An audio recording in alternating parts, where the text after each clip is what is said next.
আমাদের আইনজীবী ভাইরা এবং উপস্থিত সাংবাদিক ভাইরা সুধী মন্ডলী, আসসালামু আলাইকুম। বোনেরাও আছেন, সকলকে সালাম। আজ জাতির দুর্ভাগ্য, আমরা এমন একটি প্যানেলের সাথে নির্বাচনে অংশগ্রহণ করছি যারা জীবনে কখনোই এককভাবে নির্বাচন করার সুযোগ পায়নি। স্বাধীনতার 54 বছর পর এসে তারা নির্বাচন করার সুযোগ পাচ্ছে, এটা জাতির জন্য সত্যিকার একটি দুর্ভাগ্যের বিষয়। বিগত দিনে তারা কখনো আওয়ামী লীগের উপর ভর করে নির্বাচন করেছে, কখনো বিএনপির উপর ভর করে নির্বাচন করেছে, কখনো এরশাদের উপর ভর করে নির্বাচন করেছে। তার মানে এই দলটি হলো একটা পরগাছা, অন্যের উপর নির্ভর করে তাদেরকে নির্বাচন করতে হয়েছে।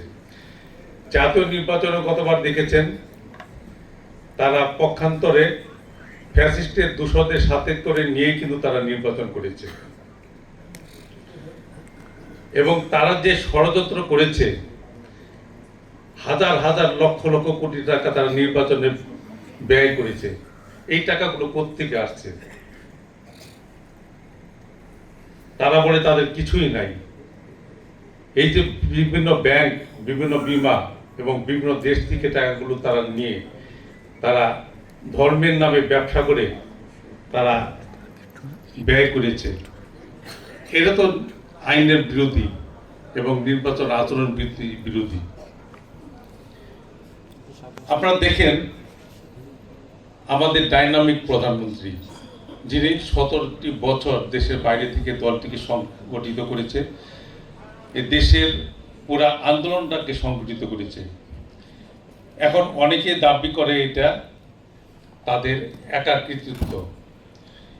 তারা দাবি করে তারা এককভাবে হাসিনাকে হটিয়েছে, কিন্তু এর পিছনে যে বিএনপির 17 বছরের আত্মত্যাগ, অনেক জীবন গিয়েছে, অনেকে নিহত হয়েছে, অনেকে আহত হয়েছে, লক্ষ লক্ষ মামলা হয়েছে, লক্ষ লক্ষ লোক জেল খেটেছে।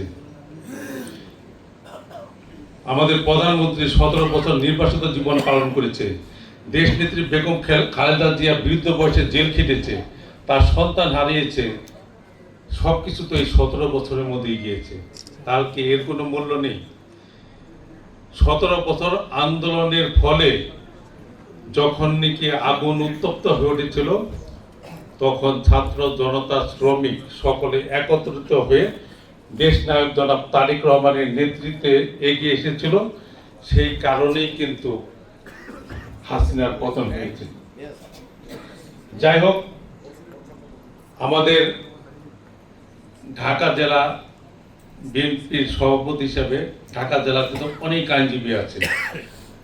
আমি সকলকে অনুরোধ করব এবং সকলকে নিয়ে আমি অর্গানাইজও করব, সকলে যেন নীল প্যানেল মার্কায় ভোট দেন। এবং এই যে পরগাছারা নির্বাচন করছে ফ্যাসিস্টদের সাথে নিয়ে, এদের যদি তাড়ানোর প্রয়োজন হয়, প্রয়োজনে আমি আপনাদের পাশে এসে দাঁড়াবো, কিন্তু এদেরকে কোনোভাবেই দাঁড়াইতে দেওয়া যাবে না। কারণ এরা দেশের শত্রু, এরা জাতির শত্রু। এরা যে টিকিট বিক্রি করেছিল, জান্নাতের টিকিট, আপনারা কি জান্নাতের টিকিট কেউ পেয়েছেন? কিন্তু অনেকেই মনে হয় সে টিকিট নিয়ে দুর্যোগে গিয়েছে, অনেকে দেশান্তরী হয়েছে। তাই এই সমস্ত টিকিটের হিসাব করে আর লাভ নেই। দেশকে ভালোবাসতে হবে, জনগণকে ভালোবাসতে হবে। জনাব তারেক রহমানের নেতৃত্বে আগামীতে দেশটাকে অনেক দূরে এগিয়ে নিয়ে যেতে হবে। আপনাদের সকলকে ধন্যবাদ। আসসালামু আলাইকুম ওয়া রাহমাতুল্লাহি ওয়া বারাকাতুহু। ধন্যবাদ প্রিয় নেতা খন্দকার আবু আশফাক ভাইকে।